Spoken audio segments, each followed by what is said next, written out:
So the photo identification was the only evidence that you initially had to go. Correct. Gave you probable cause to go on and look for him. Is there anything else you recall about the victim when he was identifying the Photopack that, was he hesitant when he made the choice? Because I know you said you showed him two. The first one, when he looked at it, was he hesitant or was he confident when he said, no, none of these people are in? He appeared very confident. And when the second one, when he saw it, how long did he take to make the decision? That's what I recall very briefly. Okay. He But was he very did look much- at all of them. Yes, definitely, and I'm very sure that I make sure they now look good. Don't just pick the first one, and make sure I tell people I may have a big stack of photos, but doesn't necessarily mean I have the person who committed this crime. So that's something you tell them. Yes, I may or may not have a photo of the person who done this. Did you show him a Photopack after he made the identification? No, I showed him.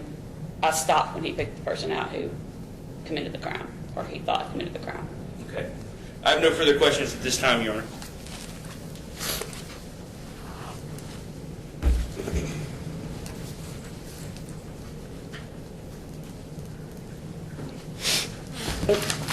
And I was waiting for the court's go ahead, but Detective, if someone were to express to you that they might be no more certain than about 75% about the identification, so to speak, that they were making, would that amount to probable cause?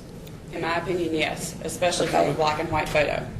Okay, especially with a black and white photo, because People pay attention to skin color, in a black and white photo. and that's when you look at someone, that's things that you look at is skin color, Can facial you really features. do that with a black and white photo? In a though? black and white photo, you do not have that, per se. And from a photo, I myself am trained to identify people, and from a photo, I would find it very hard to be 100% sure from a photo who somebody was that I was even familiar with. So your answer is 75% certainty is probable cause? Correct. From a black and white photo pack? From any photo pack, I will take 75 to 80%. Okay. But this witness was more certain than that, I guess. I didn't ask you, or I didn't say, hey, will you give me a percentage? He Okay, said, this is him. I took his word for that. okay. And he picked the person quickly, right? Relatively so. He didn't say, well, this sort of kind of looks like him. He's like, that's him. Okay. So kind of a standard situation, pretty quick selection, that kind of thing. Yes, he seemed sure. Okay. And it's not you that prepares the photo packs, right? In this case, it for was kids, not. right? Okay. And that couldn't be done here, obviously, because you had that with you. Well, you had several photo packs with you when you got there, right? Jay, traditionally, I'm just talking about what you had with you the day of Correct. this crime. You had all of those photo packs with you already. yes. Okay. And, I mean, is there a reason that you carry photo packs around with you? Because we have, in the 4th Division, we have a large number of street robberies, and I have found it, when I'm available, I like to respond and actually talk to the victim versus waiting 3 or 4 days or a week, and we have a lot of homeless victims in our area that I have no phone numbers for, and if I carry those in my car, if I'm out and about, I can respond at the scene immediately, talk to them, interview them, and show them photos at that time when I may not be able to make contact with them at a later date. And you'd get a better description right off the bat, right? Sometimes, Okay. sometimes not. It takes a while to get a photo pack from JCYC. You'd agree with that? Yes. Okay. And how did you select? I'm assuming, how many do you have in your car anyway? I'm sorry. How many photo packs do I have in my car? Probably 75 or 80. Okay. I am assuming that, and let me just clarify, the piece of paper that Mr. Lawyer looked at is page 2 of Discovery. Is that correct? Do you have a copy of Discovery? I don't have a copy of Discovery, Okay. but I do have my photo pack. Okay, could I approach the witness just to... I just want to be sure that I'm looking at what you're looking at. Okay, so it's this sheet, which is what I've got. Okay. Well, sort of.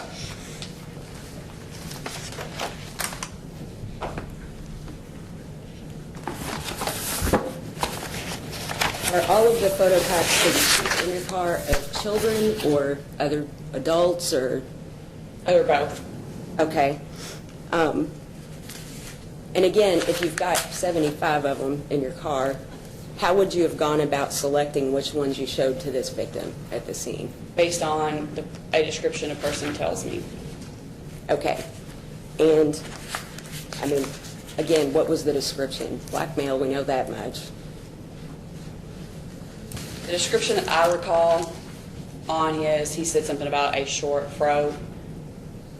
And from that, I would have picked photos with similar hairstyles first and would have put those up front.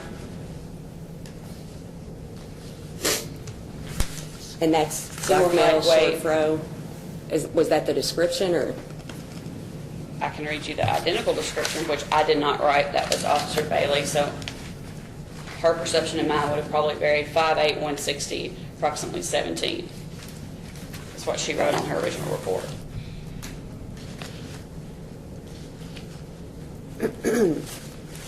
And, I mean, did you get those types of figures from him when you got there, or was it just blackmail, short fro? I got height, weight. What height and weight did he give you then? I don't recall because I don't. Height to me, sometimes somebody can appear smaller, taller. I pick somebody, I ask, was he thin build, was he thick build, was he fat, was he skinny, was he dark complected, was he light complected?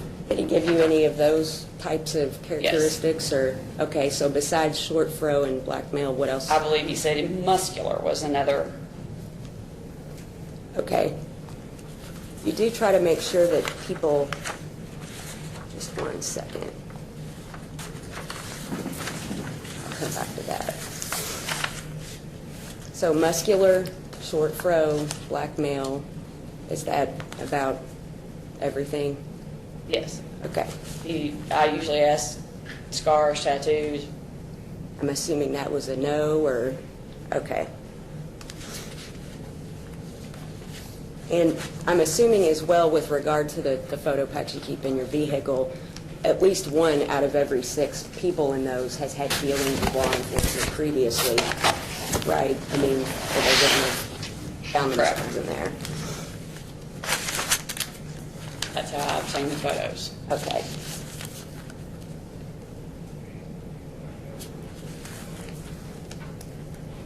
And again, the photo pack you showed this person is what you have on the witness stand, right? And we compared. You'd agree those were the same thing, right? Yes. Okay.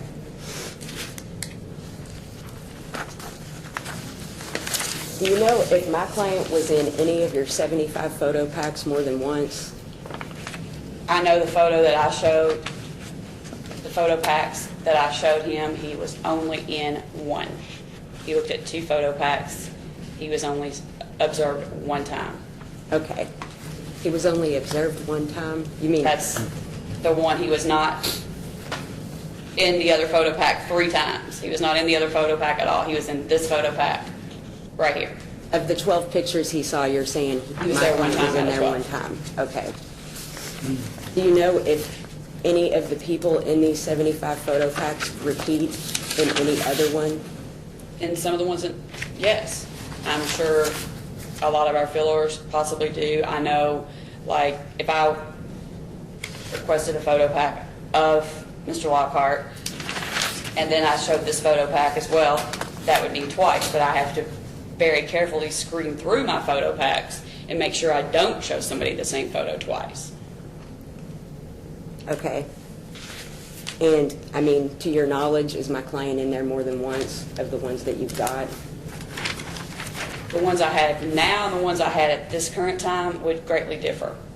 Well, I mean, on May 19th, would he have been in there more than once? I don't think he was.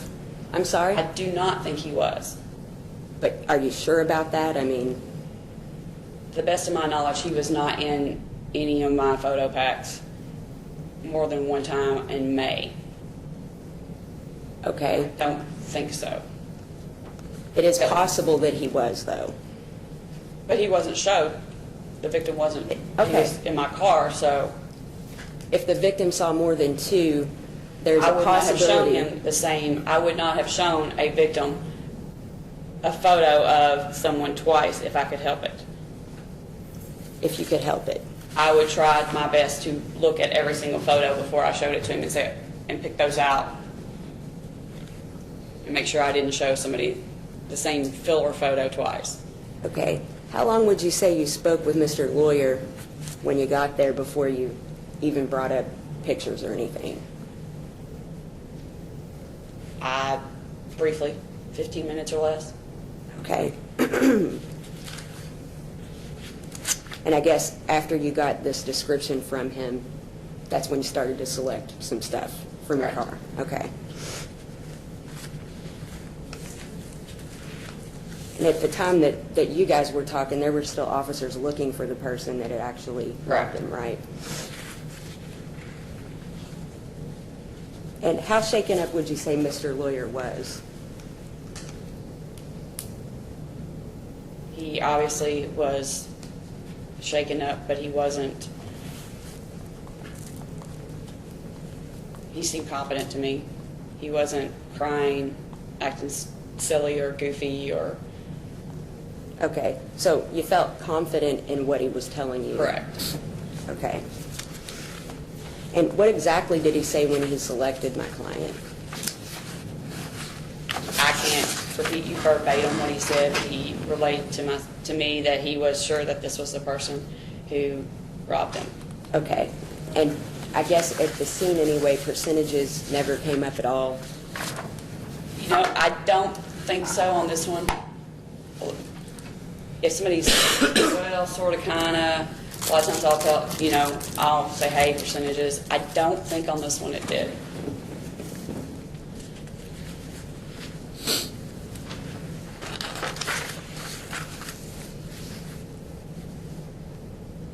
So I'm assuming he didn't say something like, I'm not positive or anything like that? No, I'm trying to think. I don't remember if he was definitely, he convinced me, and I think Officer Bailey was there as well, and we were both, he didn't lead me to think there was much doubt. Okay. So was it something like, well, I'm pretty sure, like, Yeah, that's probably it. I've never seen anybody be 100% sure on a black and white photo. okay.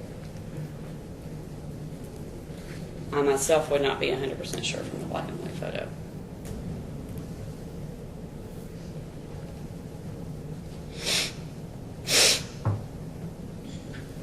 And did he happen to indicate anything regarding clothing when he was speaking with you? I didn't ask about clothing. I'm sure he gave Officer Bailey a clothing description. Okay, because they were still looking for this person, right? Correct.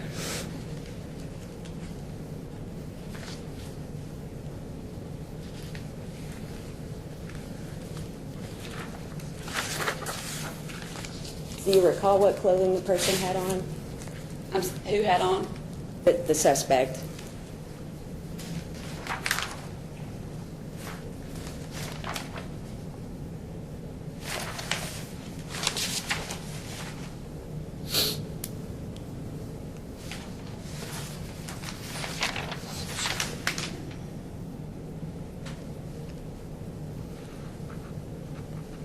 It's not in here. Okay. Did you learn that at any point when you arrived, or? I never asked what clothing he had on because I wasn't out driving around at the time looking for him. I was busy interviewing the victim. That description had already been put out on the radio numerous times before I arrived. Okay. And again, I mean, as soon as this identification by Mr. Lawyer was made, you went to my client's mother's residence, right? Correct. Okay. Because you felt like you had enough to take him into custody. Correct.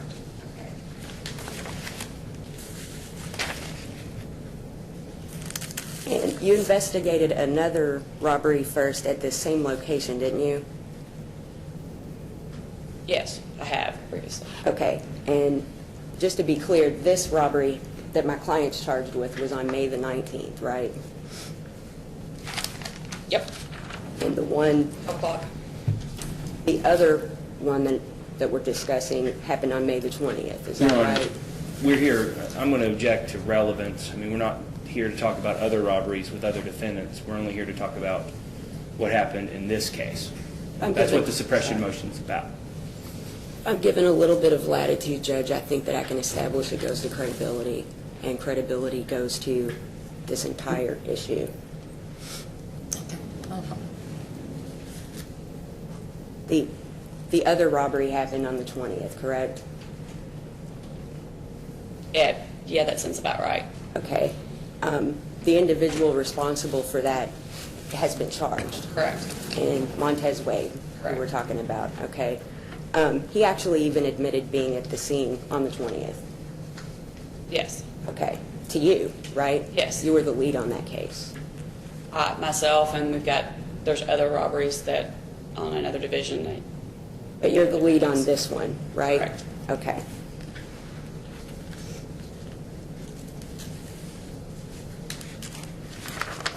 Because Montez Wade actually has like 3 other counts of robbery. Those are the other ones. Is that correct? Yes. Okay. Do you happen to know if Montez Wade was amongst any of the 75 photo packs that you carry in your car? At that time, yeah, I don't remember if he was a suspect. I'm sure probably he is. Okay. He was. He is not in the one in discovery, correct? That my client is also No. in.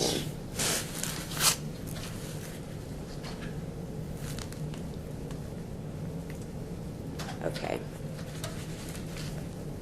Did you take photo packs to the scene on the 20th as well? Your Honor, I'm going to renew my rejection. Now we're talking about a whole other issue that I have no knowledge of. Well, About Judge, the- I didn't either until I investigated it myself and learned of it. And again, this goes to credibility.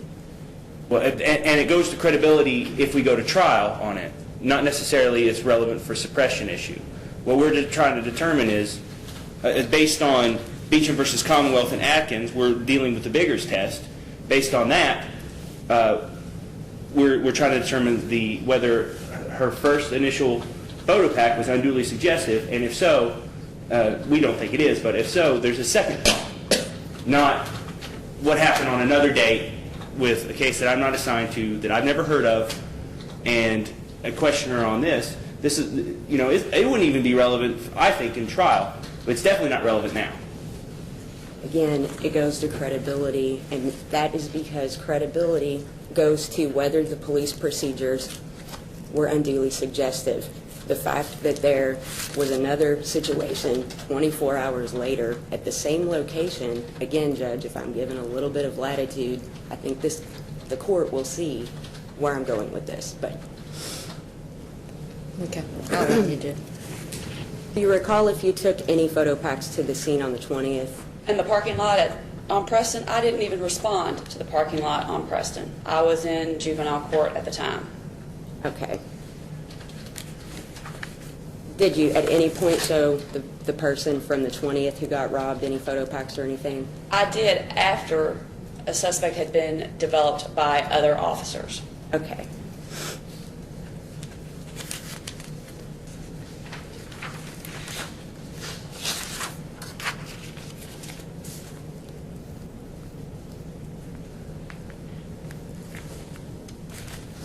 One second.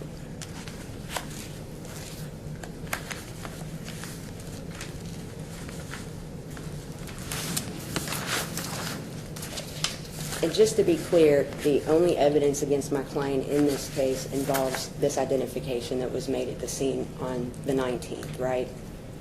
Yes. Do you happen to know what the suspect from the robbery on the 20th was wearing?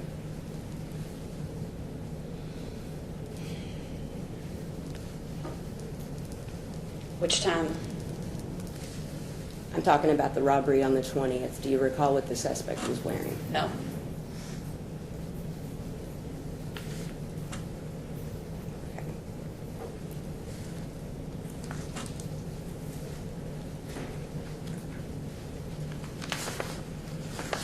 I'm going to bring your attention, do you recall, and my copies are very bad, but this attempt to locate flyer, and I don't know if you have all of these documents in your file. Okay. And also, there's a wanted flyer as well. Do you recognize this, Detective? I'm sorry. Yes. Okay. At what point did Mr. Lockhart go from being wanted for questioning to being wanted, I guess?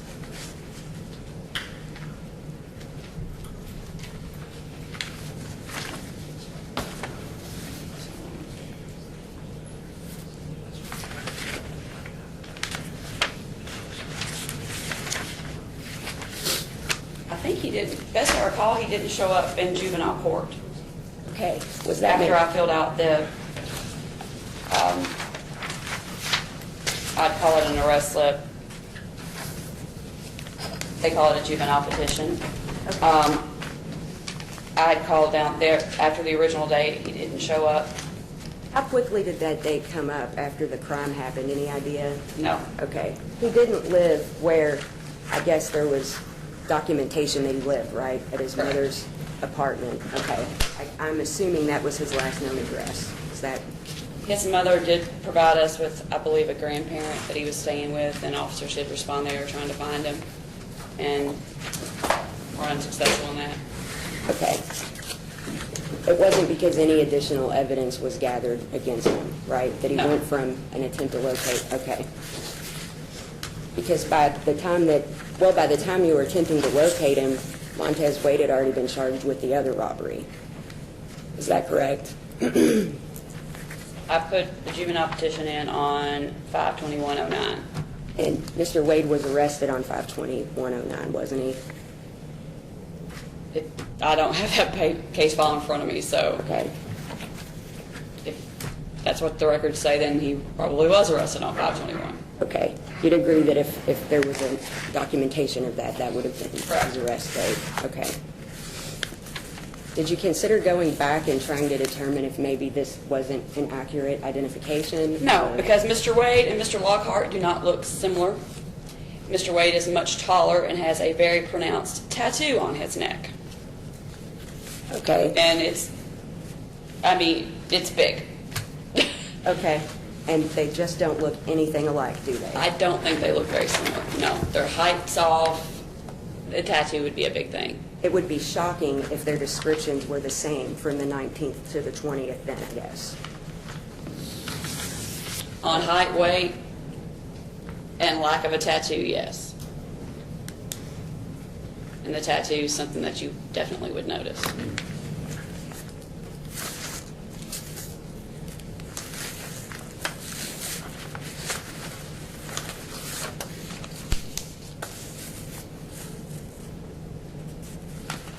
Did you consider trying to go back, maybe not give him an indication, but try to get a better description? From Mr. Lawyer, I'm sorry.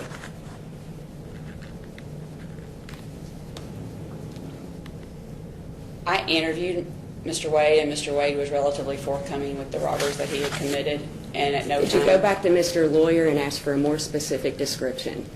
I did not feel that it was necessary. Okay, because he was sure enough that you felt like the right person was charged.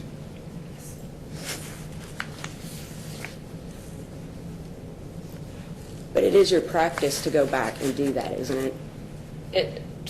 When time allows, or I can make contact with the victim, or I feel there's a need.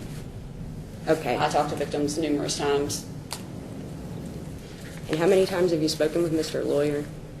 on the scene. Have you spoken to him since then? I don't remember if I called him and told him I filed a petition or not. Okay. But in your experience, someone's description they give hours, even days after a crime is better, isn't it? It can be. And In this case, I felt Mr. Lawyer was confident. He was not emotionally distraught. I did not feel that one was needed or in order. okay, so his description at the scene would actually be the best one, I guess. His identification of the suspect at the scene from my photo, he was his level of confidence led me to believe he was accurate. Okay. Accurate enough that despite the fact that somebody else got charged with another one 24 hours later, he was confident enough you didn't think you needed to get anything more from him. The descriptions were not, in my opinion, similar. Okay. And if you check your records, there's probably, within a block radius, there was probably 4 or 5 other people who were charged with street robberies. Including Montez Wade. Yes, and various others as well. But I didn't find Mr. Wade a suspect or any of those others that were arrested either. I'm sorry, I didn't. There's always somebody being arrested for robberies in that area. If you've got a good description and nobody matches better, Mr. Wade, I would not confuse the two. And I've seen them both in person. If you've got a good description and nobody matches better, then Right. Mr. Wade did not fit the criteria, the height, the height. the weight, the tattoo. Okay.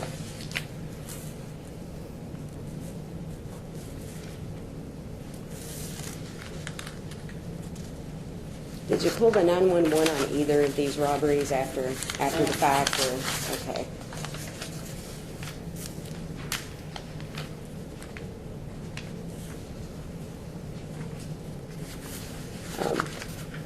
At any point, did you tell Mr. Lawyer that he was more certain than most people, or more sure than most people? I don't or recall.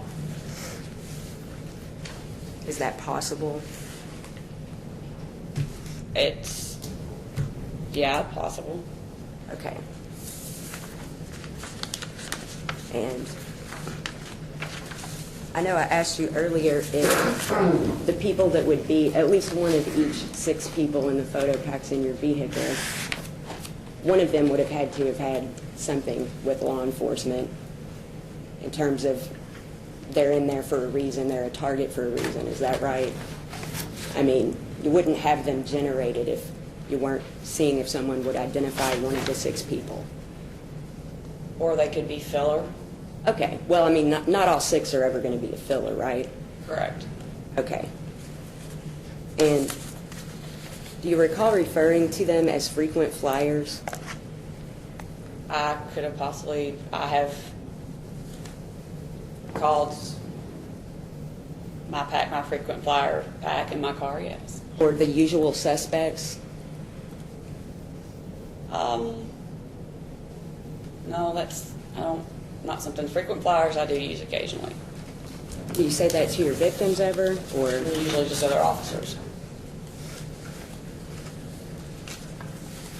Or the grand jurors? Possibly. Maybe members of the frequent flyer program. With regard to Mr. Wade's case, he was also charged by you as the lead detective, right, on another robbery on May 19th. Yes, I've got 2 cases on Okay. it. And that one happened about 3 o'clock in the afternoon. Yeah. Okay. And you did respond to the scene that time with Correct. Photopacks, right? Yes. Your Honor, Did the we're victim getting- identify anyone? Objection. Now we're getting into another robbery that, first of all, the Commonwealth has no idea about because it's not my case. And it's not relevant. And she had latitude last time on another robbery, but on this time she's going into another. We can't go through every single crime that's happened on May 19th and 20th because it's not relevant to whether this defendant was shown an improper Photopack. If I'm given a little latitude, I can show numerous identifications that resulted in a later finding that they could not have been correct, and that is what I am getting into, and it goes directly to credibility, Judge. And may I speak? May I respond? Your Honor, credibility is an issue for the jury. It's not an issue in a suppression hearing. An issue in the suppression hearing is, was there state action, and based on the Niels versus Biggers test, was there a violation of the constitutional rights? If she wants to get into credibility with the officer, that's what the jury's for, not a legal determination whether or not this defendant was shown a bad Photopack. Judge, a pattern of bad identifications it goes to credibility as to the suppression issue. We all know how willing juries are to believe identification testimony. Most people who are exonerated by DNA were the victims of bad identifications. To just say, well, you don't really even get what do we get into at the hearing then? I mean, if there have been other situations where frequent flyers were identified and it was later determined it couldn't have been them, why are we here if that is not relevant? And is this the last one? There are numerous examples, and I understand what the court means by that, but I think it is all relevant.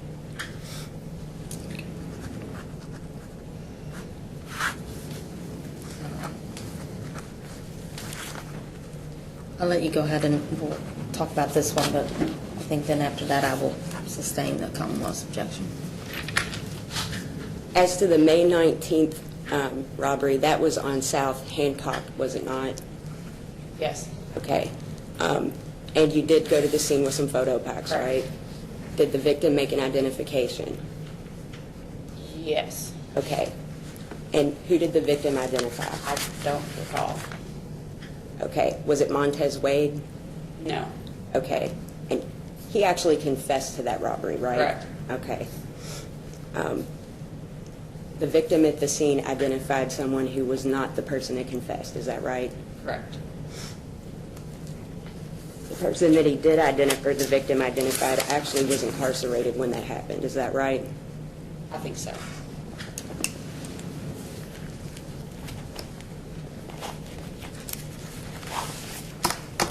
How frequently would you say this has occurred where later on you've learned that this couldn't have been a valid identification?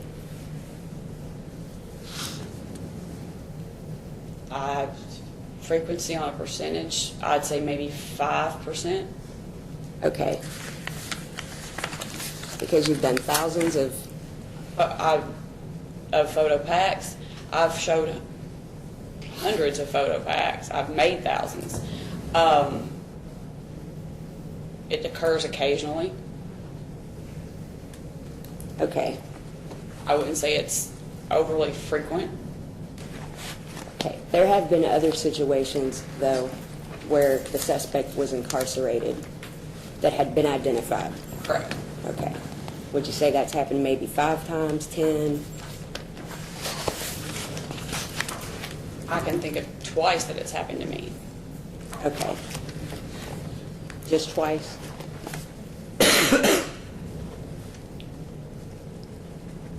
That I'm recalling right now.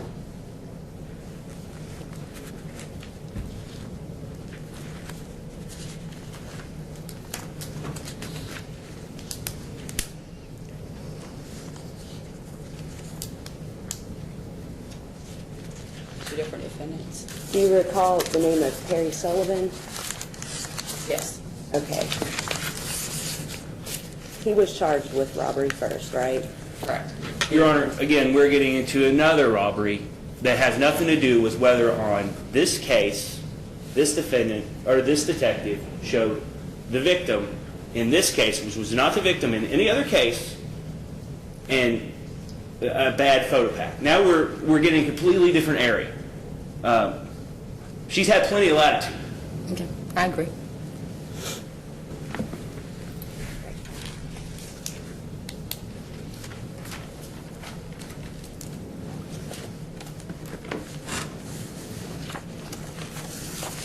Again, Detective, you felt confident enough in Mr. Lawyer's identification of my client that despite Montez Wade having been charged with the May 20th robbery, you didn't go and look back into this case? Correct. Okay. Because the descriptions just, there's no way they could be the same, or similar even. I didn't feel that it was necessary. Because the descriptions wouldn't have been anywhere near the same. I didn't feel it was necessary. You can't miss the tattoo, and the height was off. The height was off. That's all I have, Judge. Redirect, Your Honor.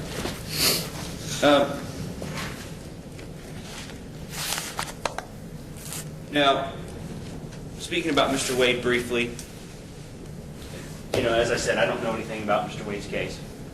But you keep telling us that the reason that you thought it was different was because there was a neck tattoo. Correct. Is a tattoo something that people would usually identify if it's present versus if it's not present? Seems like people do tend to especially something noticeable, will focus on a tattoo, a large facial feature. And that's through your experience of Yes. doing this hundreds of times. Yes. Now you said like you said, I have no idea who Montez Wade is. But does he have a neck tattoo that's prominent? Yes.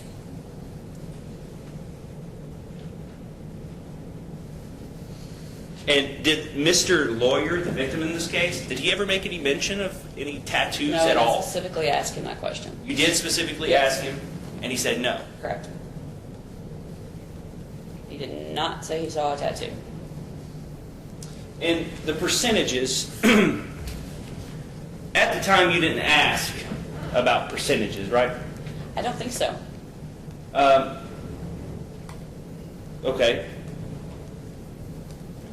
And the Photopacks that you keep in your car and the frequent flyers, when you were talking to Mr. Lawyer, the victim, do you recall if you called the defendant a frequent flyer? I don't think so. I actually did not know him at the time. Okay, you didn't know him. So you didn't know if he was a frequent flyer or not. So, but you said that you would not want to do that. Why would you not want to call him a frequent flyer in front of the victim? It would be prejudicial. And that's what you're trying to avoid. Right.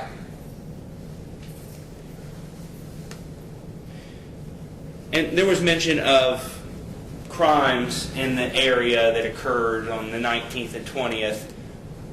In your experience working that area, how long have you worked that area? 2 years. In your experience working that area, do different crimes happen by different people around the same time? Yes. And you said street robberies were common? Extremely. Do different street robberies happen around the same time with different defendants? Absolutely.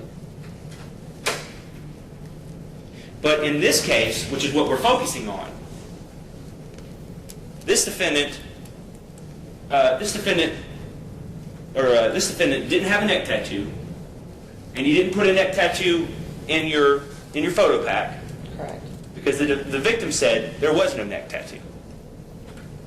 Correct. And the Photopack that you used was something that you normally use to avoid prejudice. Correct.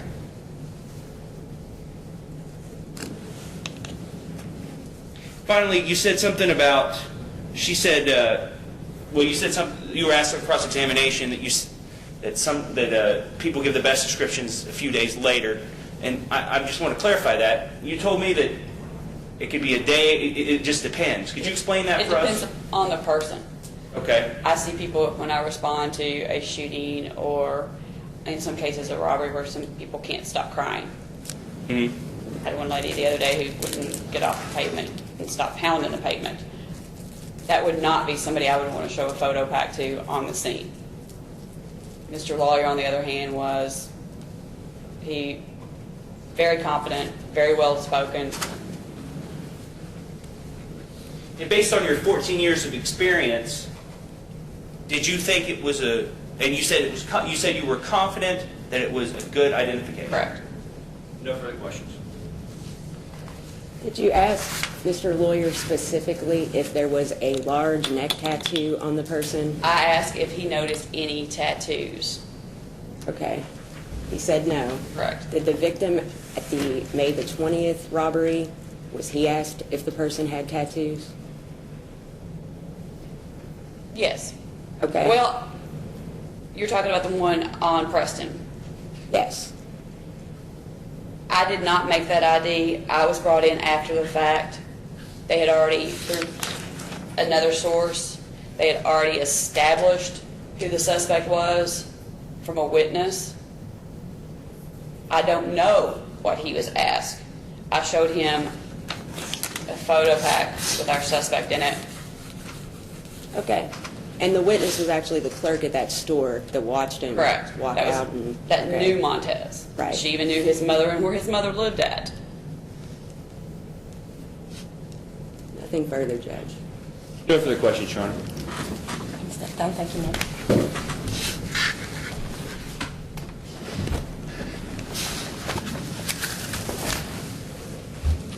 Commonwealth rest, Your Honor.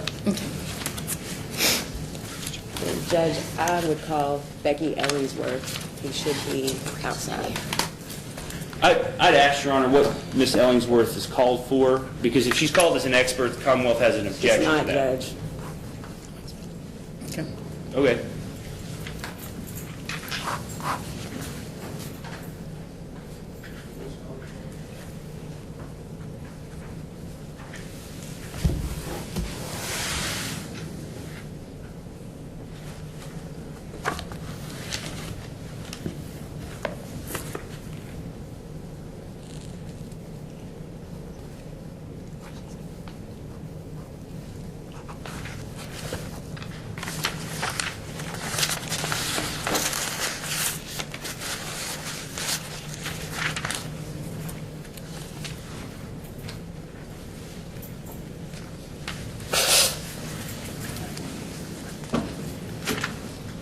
And have a seat, thank you.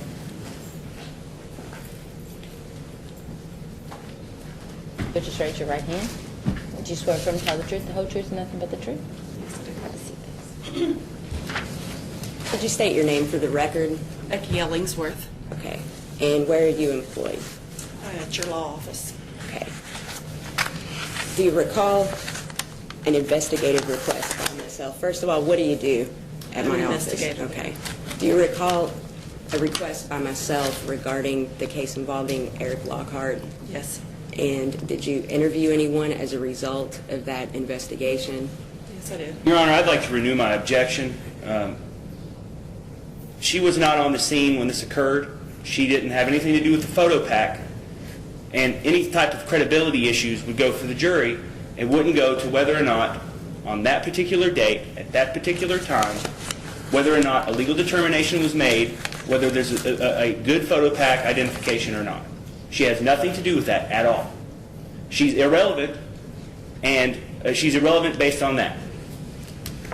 Judge, the witness describes the crime in great detail, gives a description which is on the tape, and then discusses the process of being shown the photo pack along with a dialogue that occurred between himself and the detective. Most of what I have just indicated is the substance of the interview is impeachment evidence, and it goes to credibility. Within any hearing, credibility is at issue. Actually, Your Honor, during trial, credibility is at issue, which I completely agree. But in a suppression hearing, we're not here to have a fact finder make a determination. We are here so you can make a legal determination on whether or not the Photopack was a good Photopack or was it a legally bad Photopack. It has nothing to do with credibility. It is a legal determination. Credibility is reserved for the jury or the fact finder. Judge, then we should be standing here arguing case law, and I don't know why we call any witnesses, because in order to make a legal determination, facts have to be heard. That's what we're here for. The Commonwealth had to call the detective, and now we get to call witnesses. There are facts the court looks at a hearing, which we're entitled to and which we're having. I mean, Okay. I'll note the objection, but I'll allow you.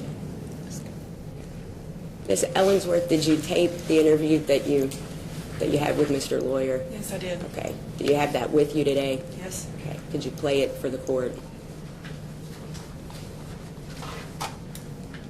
Your Honor, I'm going to object to the playing of any interview. I haven't heard it, first of all. And second, it's, you know, she's here to testify. If Mr. Lawyer wants to come in and testify, which he will at trial, then that's when, if there's been no impeachment. There's been no impeachment for Mr. Lawyer. Mr. Lawyer hasn't got up there and said anything for him to be impeached with. I'm not trying to impeach Mr. Lawyer, Your Honor. I'm trying to impeach the detective, and hearsay is admissible at suppression hearings. And we haven't, and I agree about that, but we haven't even determined whether that's Mr. Lawyer or not. Nobody's called him in here to ask him. We can ask Ms. Ms. Ellingsworth that, Your Honor. I mean, we can do that. It's admissible. If it's an admissibility question, there's not an issue. Well, and also a relevance question, Your Honor. If the court hears the tape, I think the court will completely agree that it is relevant. I don't know how else to. I mean, I've laid out what's on the tape, so. If you've got it, we'll I play. have a tape and I have a DVD. No. And how long is it? 30 minutes. 30 minutes? And I apologize, but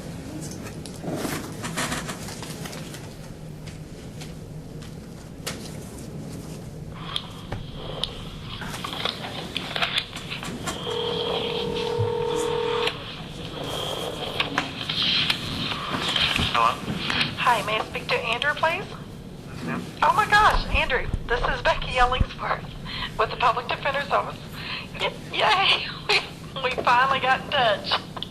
I'm sorry for all the back and forth here, but yesterday I tried calling and the circuits were all busy. Something was wrong with the phones yesterday. Oh, really? So anyhow, thank you for getting back with me. I appreciate that. Do you have a few minutes now I could talk to you?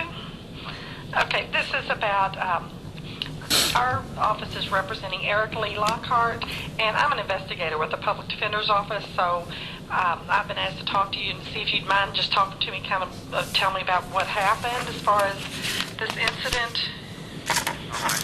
Okay, were you working and you were robbed? Is that how this happened, or? Okay. I was just stop over on Preston Street, right behind the Long John Silver, that little dollar store over there, and I was just going to get back in my truck, and somebody came up with a gun while I was in my truck and told me to give him everything that I had, and told him I didn't have anything, and he said that he knew I had a wallet, so he said he asked for the wallet. He took the wallet and had a gun in my face, and he just kind of walked off with the wallet. That's pretty much all that happened. I called the police, and they came over there, and they had a couple of detectives come over and talk to me about it, and That night? do what? That night?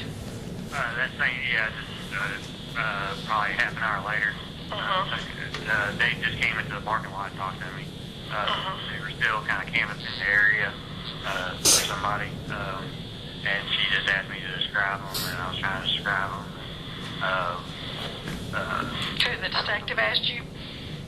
The detective, and so they were still kind of, driving around. It was right over by the housing projects over there, right off of Preston Street, right off of Preston and Jacob Street, and so they were kind of going around the block and just, kind of keeping their eyes out for what I said he had on and everything else.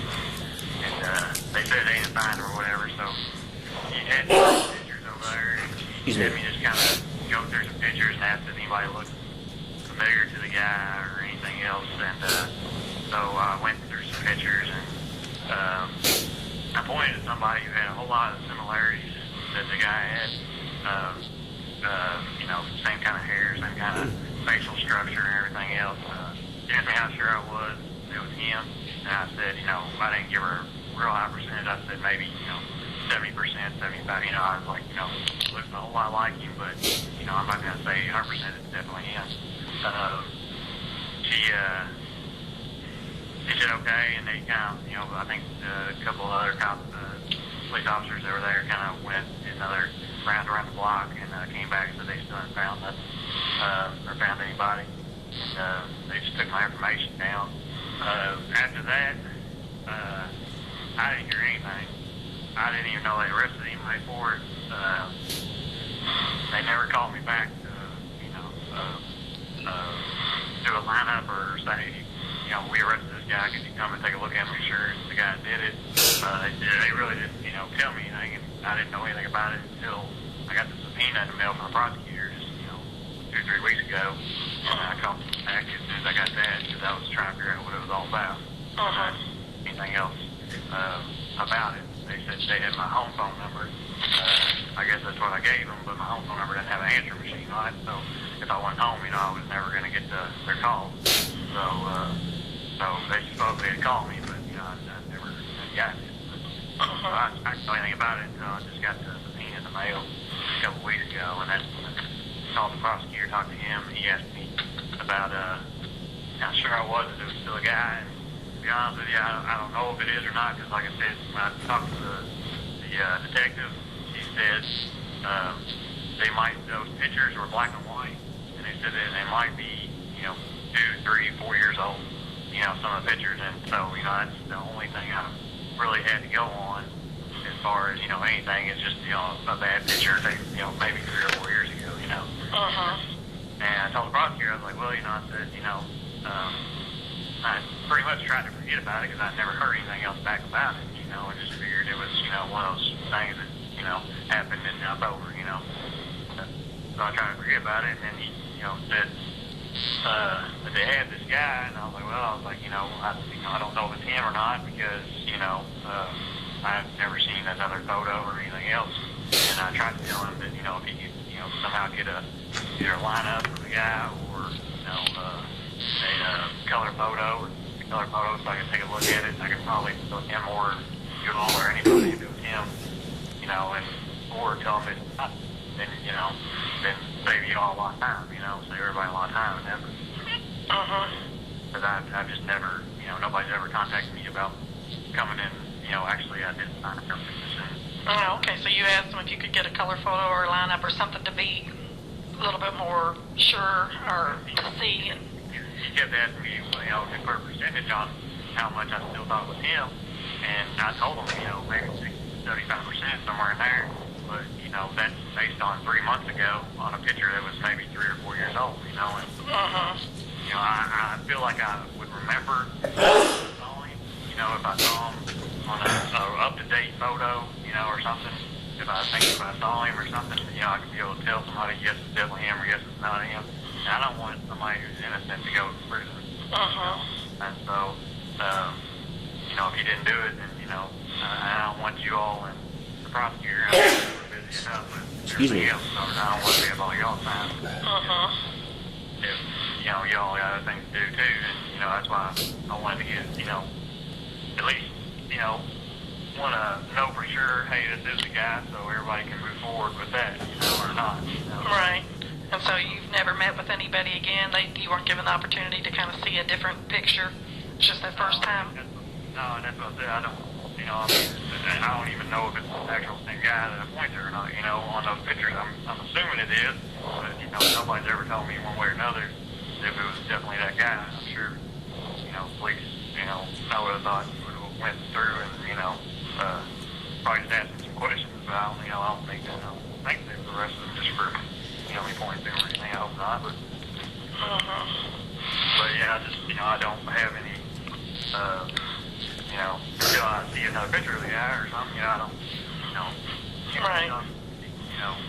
Yes or no, it's definitely him or not, and I don't want to, take up everybody's time with. Right.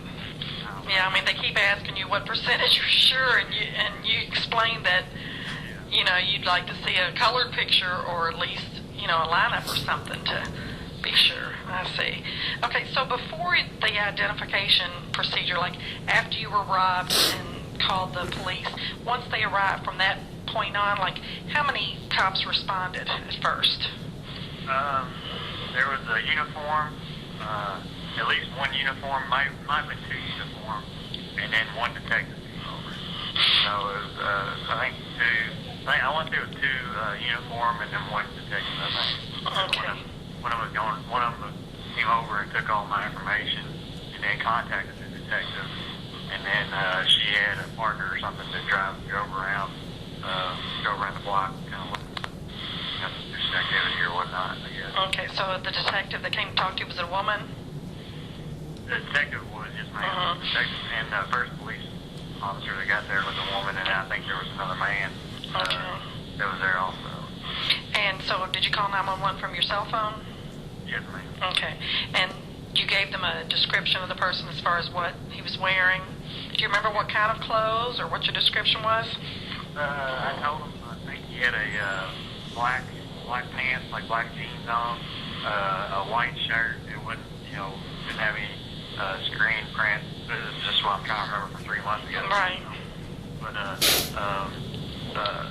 tennis shoes. He had like as a black male, and he was probably around somewhere between 5'10" and 6'1", somewhere in that neighborhood, and he was skinny and had a small afro, and it didn't look like they asked me if he had any scars or tattoos or anything, but I didn't see any of that. And I just told him, I described the gun and said it was a black, all black gun, looked like an old gun, looked like it was almost like a put together gun almost, but it was definitely an old gun where it was kind of, been rubbed off and stuff a little bit. So, but that's really, I think, most of the description I gave him. Mm-hmm. What about how old or?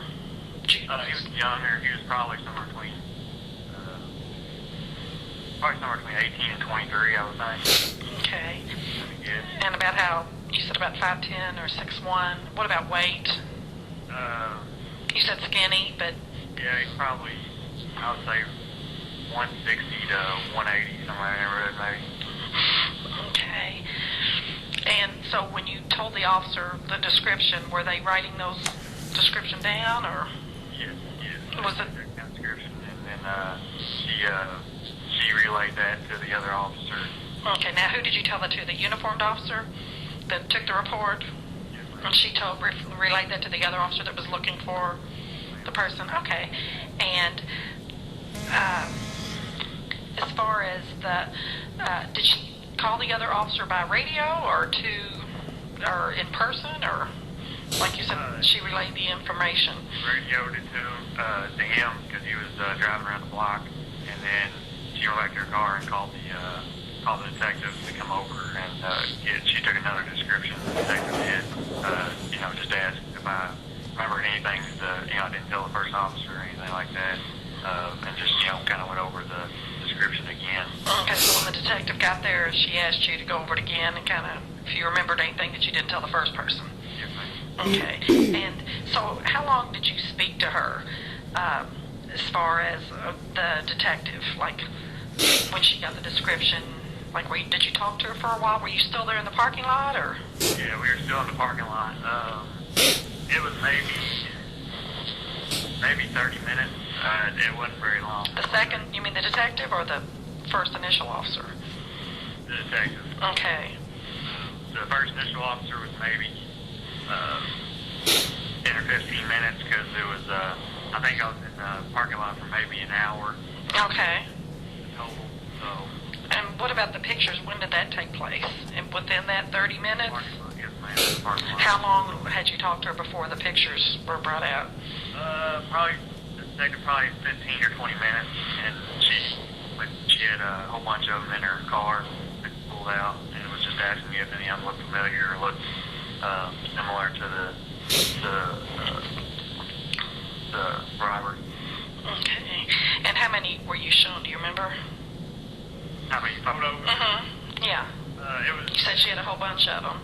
yeah, there was probably 20 or 30 on each page. And I went through probably 5 or 6 pages before I, eventually picked out somebody who I thought looked a lot like him. But that was, that's probably, so it's probably maybe 100 guys I went through. Right. And so when you found someone, you said that person kind of looked like him. Yeah, he had, like I told her, I wasn't 100% sure, and I said that, he had a lot of the same similarities the other guy did, and, and so, that's pretty much all I said. Right. Okay, and it was the detective. Was her name Marlo? Do you remember? I don't know. Oh, okay. I don't remember what her name was. I know it's been a while. Okay. So exactly when you were shown, when you said like 20 or 30 on each page and you went through several pages, did she show you like one picture or like the whole page at a time? I mean, did you look through just the whole page of like 20 or 30 people? Okay. So was it one at a time? It was just one page at a time, but it was, I don't think it was as many as 20. Maybe it was more like 10 or something on each page. But it was a lot of pictures. Yeah, it was multiple people on the same page. Oh, okay. And anything particular about the pictures, like any names or numbers or dates, or did you recall anything like that? No, I think they were just, I was assuming they were just their, mug shots, but she said that they were, 3 or 4 years old. Like I said, all of them were in black and white, or black, and they're, it was just, I mean, they weren't, real good pictures, I didn't think, but, I'm sure that's, all she had on hand probably, and, but they were still probably just trying to get a description, Right. Something as quick as possible. Did somebody tell you they were 3 or 4 years old? She said some of them could be, is what she said. The detective did? Yes, she didn't say that all of them were. Right. Some of them were recent, some of them might be, 2, 3 years old, and, so that's what she told me. Oh, okay. And so you don't remember seeing any dates or anything particular written on any of the pics? No, I didn't think so. No, there wasn't. Anything else printed on them, like at the top of the page or the bottom, or names or anything? No. Okay. And now, did they say about it? You said here's a Photopack. How did she, exactly? How do you remember? Like, did she say? Is there something that looks familiar or similar? How did you say that when she told you to pick? See if anybody looks familiar. How did she say that to you?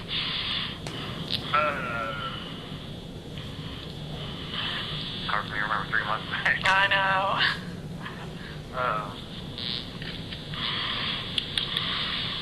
She said, from what I can remember, 3 months ago, she said her words were,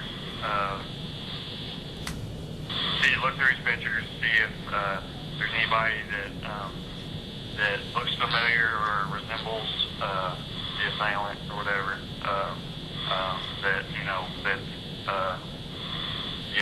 if it's him or if it's, or if, I guess that basically if it's somebody, if it's him, see if any of those, ring a bell or something like that. Oh, okay.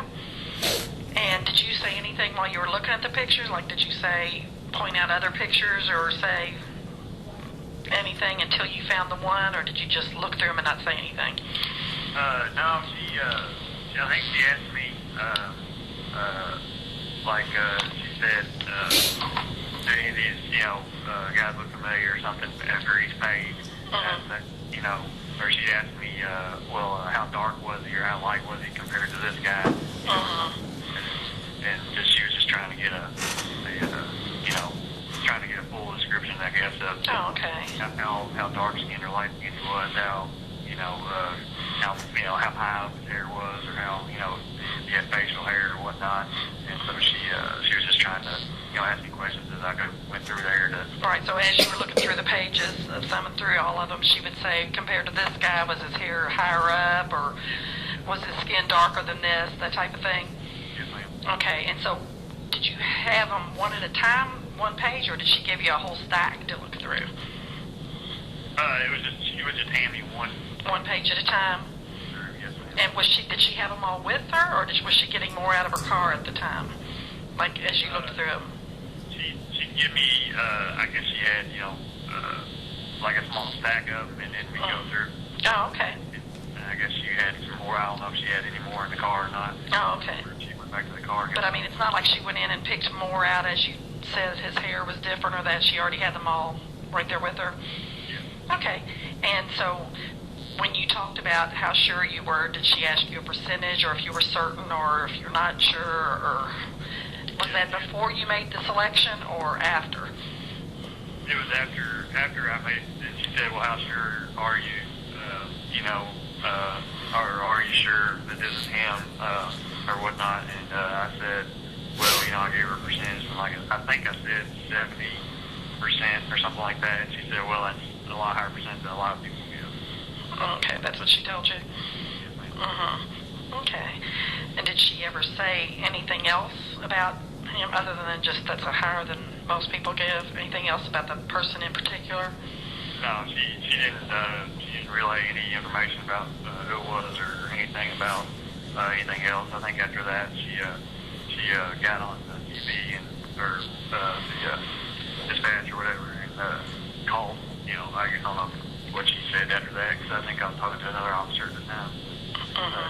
Sorry. I guess I don't know if she was relaying who it was or what it was or what. Oh, okay. Okay.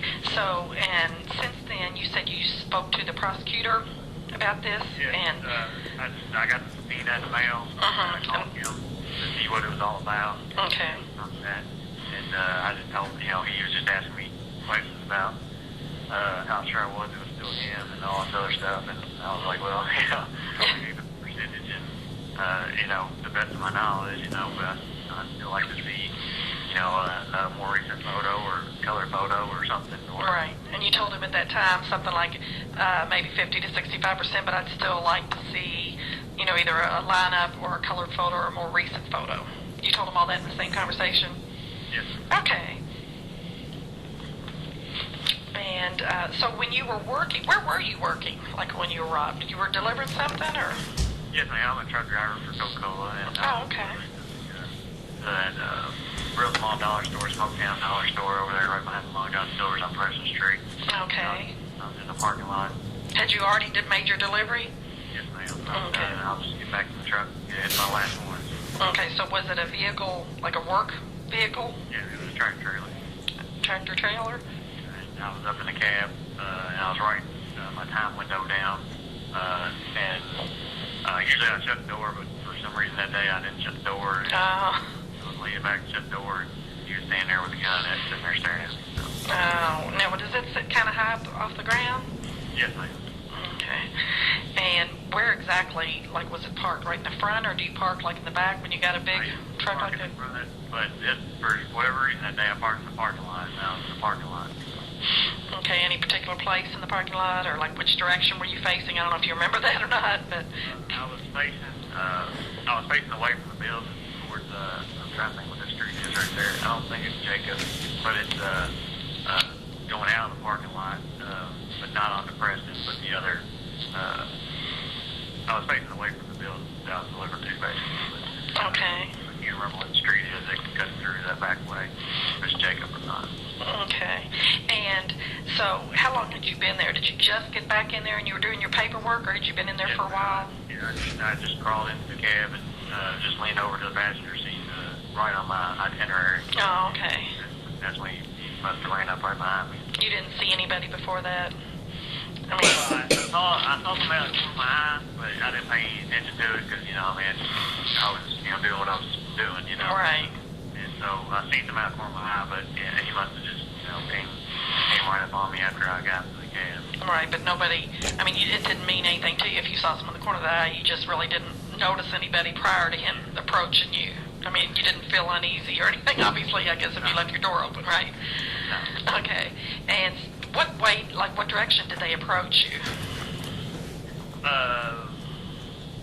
He was coming from that street. He was coming from around the housing project from that street that I was facing towards. But Okay.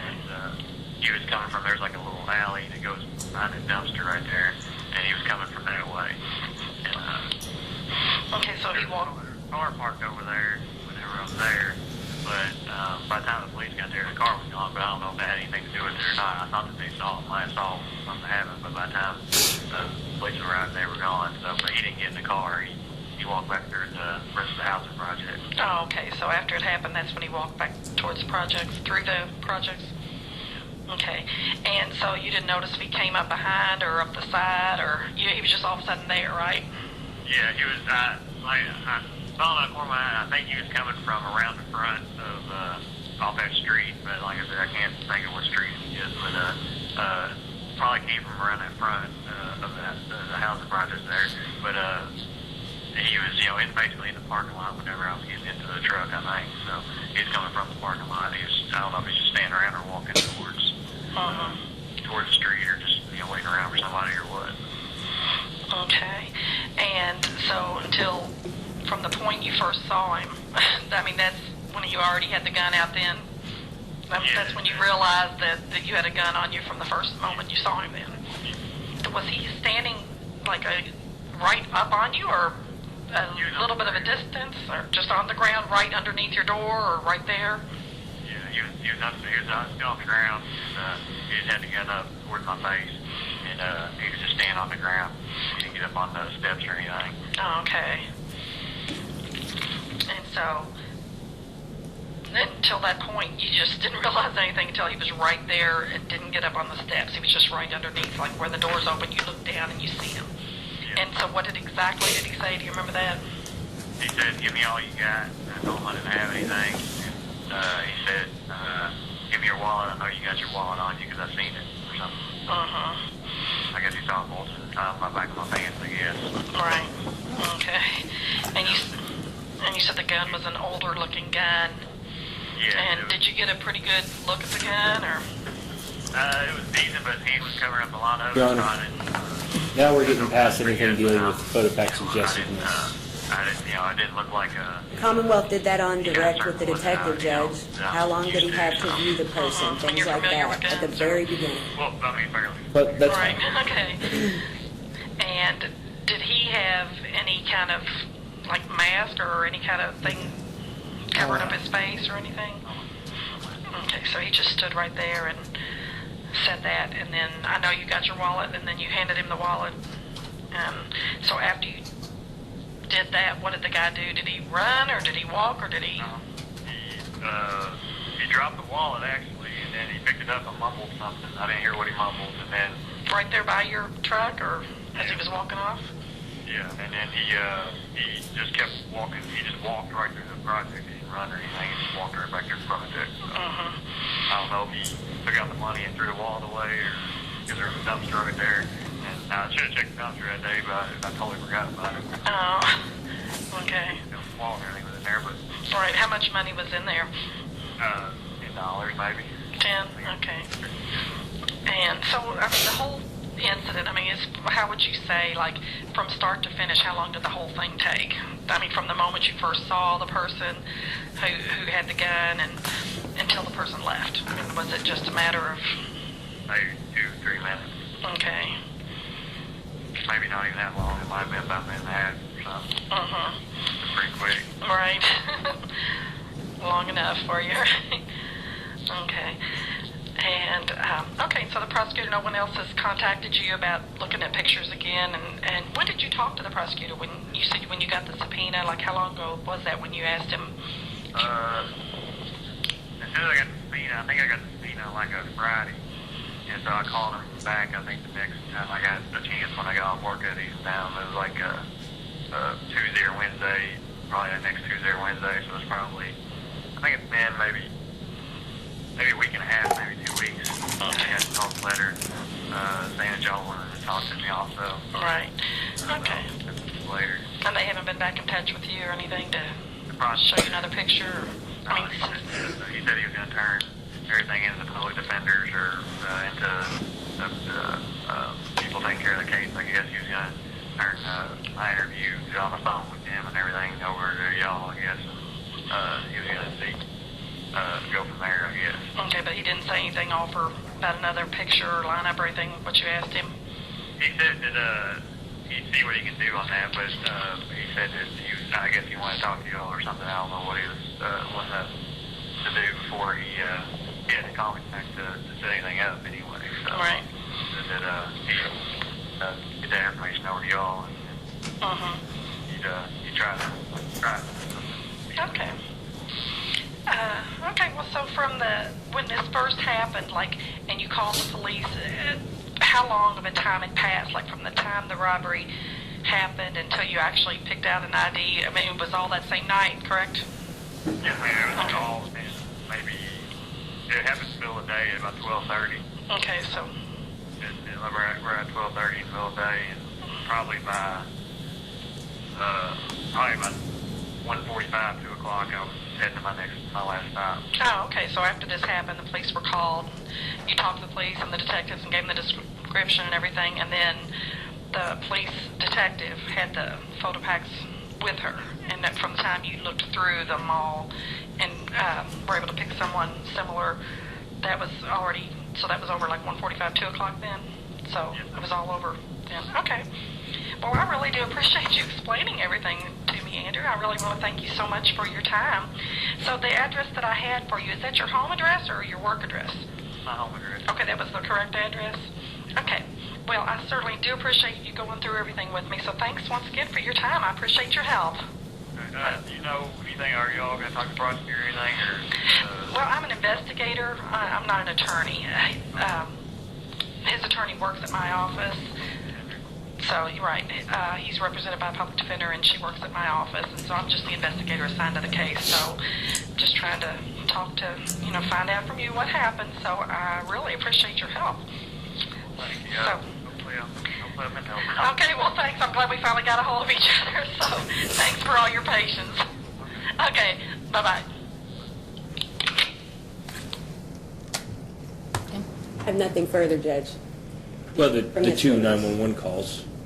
Well, I meant from this witness. Oh, okay. Do you have any questions of the witness? Yes. You weren't there at the scene the night, were you? No, You never actually asked Mr. Lawyer any questions at the scene, did you? no, not the same. And other than phone call, you never actually have met Mr. Lawyer, have you? No, You've never seen him in person? no, And you have, and you currently don't work for, or have you ever worked for LMPD police? no, So you've never, have you, so you've never worked for the police? no, And, sorry, I've got a cold. You've never, you weren't there at the scene, you didn't interview him there. Have you ever, and you've never actually been to the scene, have you? Seen the crime? no. Okay, no further questions. Okay. Thank you, ma'am. You can step down. Let me get you back your tape here. Do you still have your tape?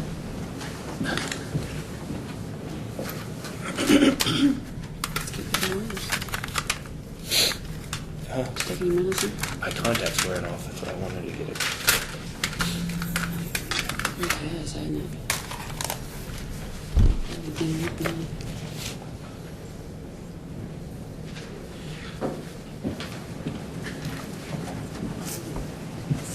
That's okay. Listen to it. We got it to play back there, so it probably was something I was doing wrong.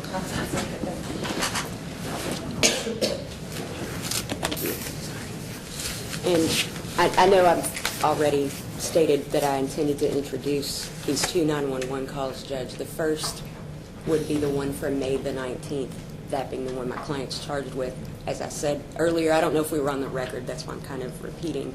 But they are certified with a separate audio file by MetroSafe, so I can Okay. play that as well. I intended to do that. I'm trying to make sure that this will play properly. I think it will. And the Commonwealth has the same objection to the May 20th and the May 19th as being relevant, just so we're on the record. This is the certification for the 19th. Okay.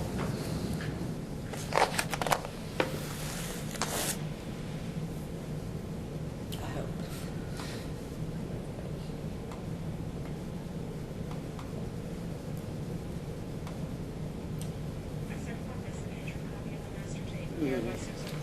What I will do, I'm not trying to take up everybody's time. I know we've been here for a while. I can do it this way as well, and it's louder, so I will do that.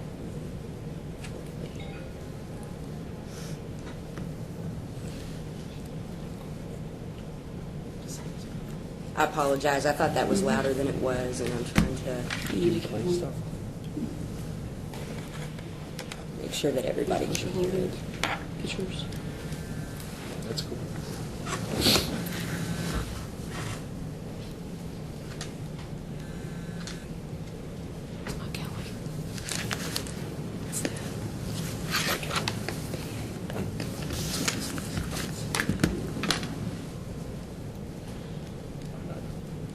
I'm almost there. 2 instead of 4. It was cheap. I have 2 cell phones. That's just record. I haven't made notes.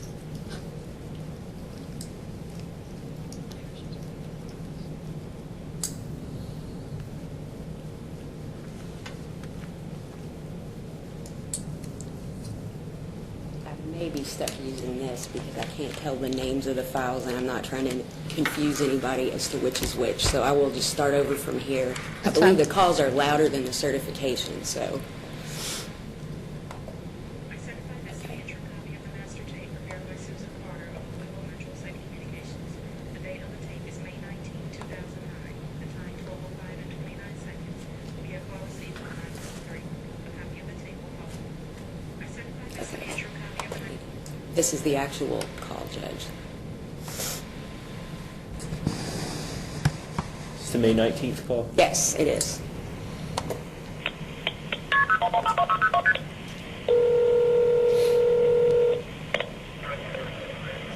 Operator Lombardi, where is your emergency?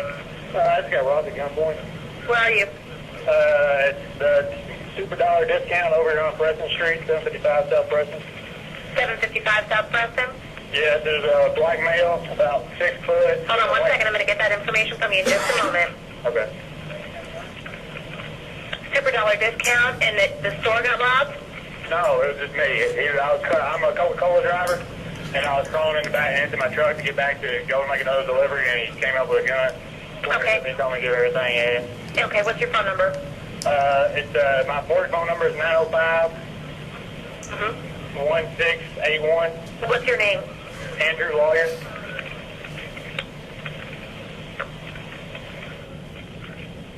Hold on just 1 second. Okay.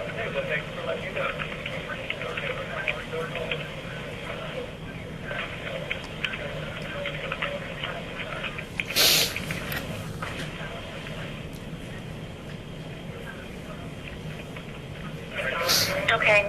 The person that did this, what did they look like? They were a black male? There's a black male about like 6 foot, 5'11", 6 foot. He had a white t-shirt on, black jeans. Had he been drinking or doing drugs? No, Could no, you tell? And what kind of weapon did he have? It's a black handgun. It looked like an old model, but it didn't look like anything real new. But he looked like a young guy, like maybe 18, 17, 18, somewhere. 17 or 18? Probably, he might be 19, 20. I mean, somewhere between 17 and 20. Where'd you go? He started walking back through the project over here through. He was on foot? He was on foot, yeah.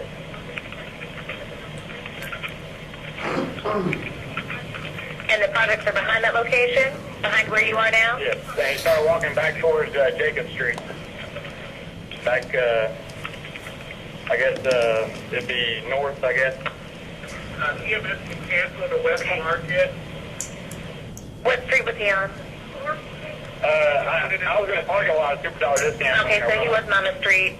He was walking up towards Jackson Street. Yeah, he was walking down Rose Lane Court, and then he went through the projects, and he went through the little pathways to the projects back towards Jacob Street. Okay, how long ago did this happen? Like, just right before I called you, 2 minutes before I called you.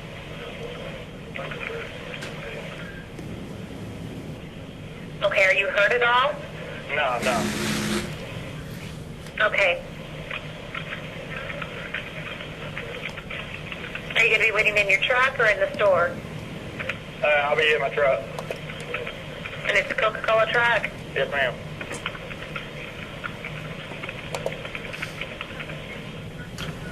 All right, I'm sending my first available unit over to you, okay? If anything changes, call me back. All right, thanks. You're welcome. Bye-bye. I'm trying to now open the other one, which I can do quickly. This is, again, the certification for the audio, and it is, or for the 911 call. This is with regard to the May the 20th incident. I certify this to be a true copy of the master tape prepared by Susan Carter of Louisville Mutual Safety Communications. The date on the tape is May 19, 2009. The time 11 and 59 seconds. The call received on position 6. A copy of the tape will follow. I certify this to be a true copy I of the stopped master it, I'm sorry. Okay, and then this is the actual call that was made on the 20th.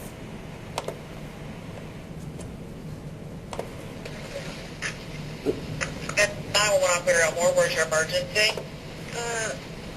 Left hand on the plus, What's the address? 755 South Preston Street. 75 South Preston, and the name of the business? Smoketown Dollar Plus. Smoketown Dollar Plus? Yes, ma'am. And the phone number you're calling me from? 589-9801. Okay, what's the problem? Exactly what happened? I had a gentleman who was locked at gunpoint in this parking lot. Okay, do you have a description? Oh, I know exactly who it was. Can you give me a description?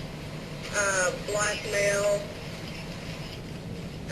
probably roughly about, 62, wearing black blue jeans, sagging, with a belt, has on a dark t-shirt, white t-shirt, I'm sorry. A black t-shirt? White. A white t-shirt? And his name is Montez. Is he listed here? I don't know his last name, but he's got a court record a mile long. Montez? Montez. Yep. He just got out of... Which way did he go? Oh, I'm sure he went back into the brick, back in Shepherd Square. That's where he lives. Okay. And how long ago did this happen? About 3 minutes. Any weapons, you said? Yeah, he drew a gun on the customer. Okay. The customer is here. Okay. And you said he had a gun? What kind of gun? I don't know. Handgun? Probably, yes. But he's probably packing in his pants pocket. Okay, I'll get the next civilian units out there, okay? Thank you. Uh-huh. That's all I have, Judge. Okay.